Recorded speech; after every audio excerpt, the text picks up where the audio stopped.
এই কাঁঠাল গাছের মালিক কোথায়? কাউকে তো দেখতে পাচ্ছি না। আমার এসিস্ট্যান্টও আজ আসলো না।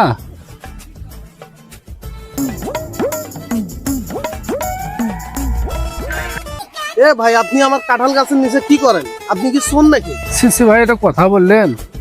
আপনি জানেন আমার ঢাকা শহরে 17 থেকে 18টা কাঁঠালের কারখানা আছে। এ ভাই, আপনার চাপাবাজি কমান। সেদিনকেও আমার কাঁঠাল গাছ থেকে কাঁঠাল হারাইছে কি? না না, আমি শোন না, আমি কাঁঠাল কিনতে আইছি। আমি তো খোঁজছি কাঁঠালের মালিক কেটা, আমি কিনবো তো।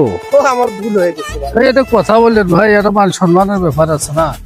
মানে কাঁঠাল কি আপনি কিনবেন? হ্যাঁ, অবশ্যই অবশ্যই, আমি কাঁঠালের একবার গাছ শুদ্ধে কিনে দেবো যতগুলো আছে। কত টাকা দিবেন? কয় টাকা? তোমার কয়টা গাছ আছে এরকম কাঁঠালের? আমার তো গাছ বহুত বহুত গাছ আছে আমার। সবগুলোই দেখার পরে দরদাম হবে না? এটা যে গাছ আছে প্রতিটাতে এরকমই? প্রতিটা গাছে তো এরকমই আছে, সমস্যা নাই। তাহলে গাছ প্রায় কয়টা হবে? গাছ আমার তো 500-600 গাছ আছে। প্রতিটাতে মানে কাঁঠাল ভর্তি আছে। প্রতি গাছ পিস 5,000 টাকা করি। দেখ ভাই, কি বলে? আমার আগের ব্যাপারই আমার 8,000 টাকা করে দিচ্ছে। না, এখন বাজার কমছে ভাই। আপনি কি কাঁঠাল কিনতে আসছেন হ্যাঁ। না আসলে চুরি করতে আসছেন? না না, না ভাই। আচ্ছা ভাই, আপনার আমি কাঁঠালে নিব না। আপনি যে অপমান করলেন, থাকেন, আপনি আর কাঁঠালে নিব না।